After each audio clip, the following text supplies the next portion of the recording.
La désinformation, comme je l'ai dit tout à l'heure dans mon discours introductif, ça se manifeste dans toutes les aires géographiques. Donc ce n'est pas simplement qu'au Sénégal qu'on parle de désinformation.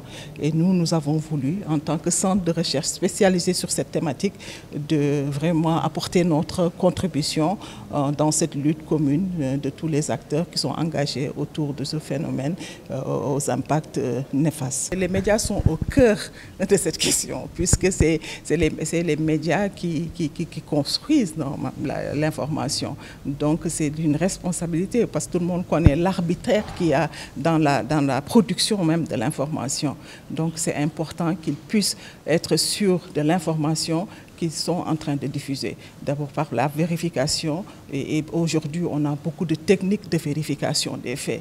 Et donc il faudra également non seulement les faire participer à cette réunion, mais au-delà les aider à les outiller davantage. Et nous sommes ici, nous avons la chance d'avoir ici donc le représentant du directeur de l'UNESCO, et eux ils ont vraiment, comme il l'a dit tout à l'heure dans son discours, ils ont mis en place beaucoup d'outils pour aider les gens à s'informer, à s'éduquer et comprendre davantage comment mener cette lutte contre la désinformation, la mésinformation et la malinformation. Nous avons en tout cas convié beaucoup d'acteurs, que ce soit les organisations de la société civile qui travaillent sur les questions des droits de l'homme.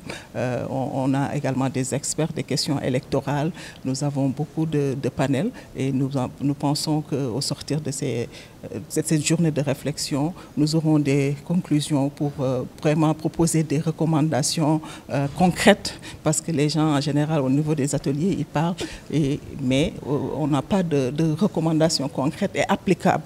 Et nous espérons également que ce sera l'occasion pour faire plus de plaidoyer auprès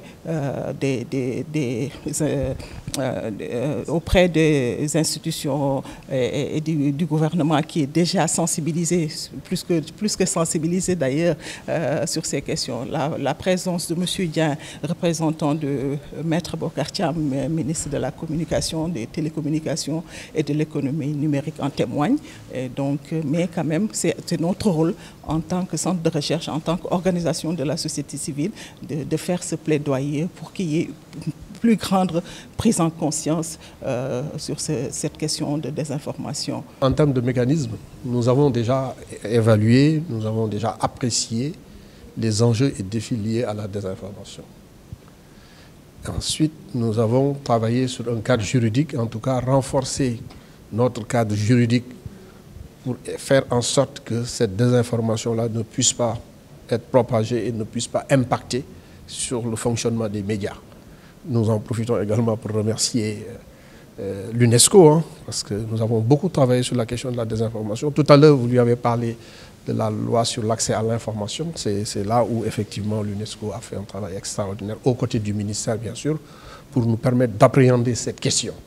Il est vrai que cette loi va compléter notre architecture juridique et institutionnelle, parce que, disons-le quand même, le Sénégal, à l'image de sa démocratie, a quand même un arsenal juridique à la hauteur même des enjeux.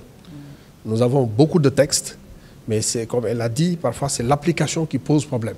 Et parfois même la formation au niveau de ces journalistes. La manipulation de ces outils est tellement simple que vous-même vous êtes d'accord avec nous qu'il y a plein de gens qui délivrent des informations, mais qui en réalité ne sont pas suffisamment outillés pour traiter l'information. Elle a parlé des WhatsApp. Aujourd'hui, vous avez des influenceurs, vous avez des hommes publics connus, et dès qu'ils délivrent des informations, les gens vont croire que c'est vrai, alors que c'est là où il y a le danger. Donc il nous faut une éducation, comme elle a dit, aux médias. Elle a parlé de multilinguisme, la question de la diversité culturelle, parce que nous sommes dans un pays où le taux d'analphabétisme, et ensuite, il y a les populations locales qui doivent être informées. Maintenant, le texte sur la loi sur l'accès à l'information, c'est vrai, c'est piloté par le ministère en charge de la bonne gouvernance et des droits humains, au niveau du ministère de la Justice, qui en assure le portage institutionnel, ou avec l'UNESCO, qui a appuyé, qui a vraiment poussé pour non seulement avoir un projet de loi qui soit déjà prêt à passer à l'Assemblée nationale, mais qui a mis en place même, on a fait des études pour voir même une fois que la loi est votée, comment rendre applicable cette loi. Vous voyez, cette loi-là, elle est destinée aux citoyens. Mais en ce qui concerne les journalistes, tout le monde est d'accord que la liberté d'expression, la liberté de presse, elle est garantie. Si il est arrivé à un moment où on a pris des mesures en quelque sorte forme de sanctions, c'est parce qu'effectivement, certaines personnes sont allées bien au-delà. Mais au Sénégal, une chose est sûre, quand on regarde l'environnement politique, l'environnement des médias, le nombre de partis politiques, le nombre de syndicats, moi je le dis souvent, on a 300 partis politiques, on a 300 syndicats, on a 300 radios. C'est assez illustratif quand même de notre vitrine démocratique. Mais parfois, ça dérape.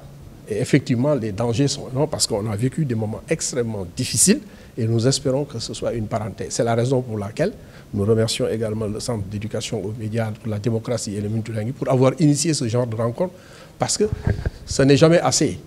Toujours, il faut informer, sensibiliser, mais au premier rang, les journalistes. Parce que c'est eux qui sont porteurs de l'information. Donc vous avez une lourde responsabilité sur la paix, la cohésion sociale et la consolidation de notre démocratie. Et cet atelier vient à son heure parce que ça vient à une période préélectorale. Donc tout le monde doit être suffisamment sensibilisé pour mesurer la hauteur de ses actes, de ses propos, parce que ça peut impacter et ça peut finir très très mal. Nous sommes à l'ère du numérique et le numérique est devenu aujourd'hui, a pris une dimension extrêmement importante dans la société.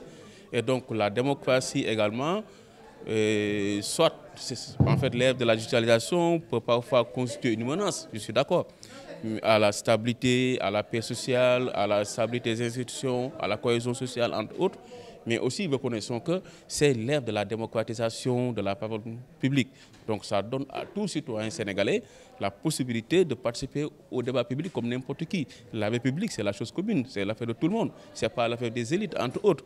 Maintenant, la désinformation, bon, en fait, c'est ce que j'appelle parfois l'une des tares de la démocratie, notamment de l'approfondissement de la démocratie. Parlant maintenant du processus électoral. Pourquoi c'est extrêmement important? Parce que l'élection présidentielle est l'élection la plus importante dans les républiques, pratiquement dans tous les pays en Afrique. Parce que le chef de l'État en Afrique est pratiquement un demi-dieu. Oui, il a le droit de surtout. Si aujourd'hui il voulait vous faire un millionnaire, il a la possibilité de vous faire un millionnaire, entre autres. Voilà. Donc, raison pour laquelle, lorsqu'on élit cette personne-là, autrement dit, qui incarne à elle seule une institution, donc c'est forcément des enjeux énormes. Et ces enjeux-là font que la désinformation va avec, aussi bien du côté de la majorité, mais également du côté de l'opposition.